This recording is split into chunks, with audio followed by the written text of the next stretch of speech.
உங்ககிட்ட விரும்பி கேட்டது.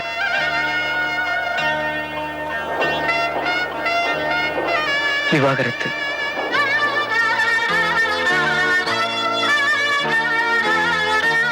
உனக்கும் எனக்கும் இன்னில இருந்து எந்த விதமான சம்பந்தமும் இல்லைன்னு கோர்ட்டே சொல்லிடுச்சு.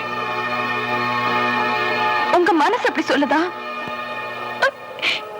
இது ஒரு வெறும் காதம். என் மனசுக்குள்ள இருக்கிறதையோ உங்க மனசுக்குள்ள இருக்கிறதையோ இதால நிச்சயமா மாத்த முடியாது.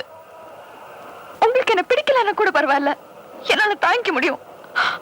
ஆனா உங்களுக்கு பிடிச்சிருக்கு, ஒத்துக்கதான் மனசு இல்ல.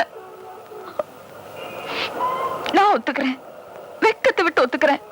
நான் உங்களை விரும்புறேன், சத்தியமா மனப்பூர்வமா உங்களை விரும்புறேன். என்னைக்காவது ஒரு நாள் நீங்களும் என்ன விரும்புறீங்கன்னு நினைச்சீங்கன்னா நான் காத்துட்டு இருப்பேன். அது வரைக்கும் ஞாபகமா இதை வச்சுக்கோங்க.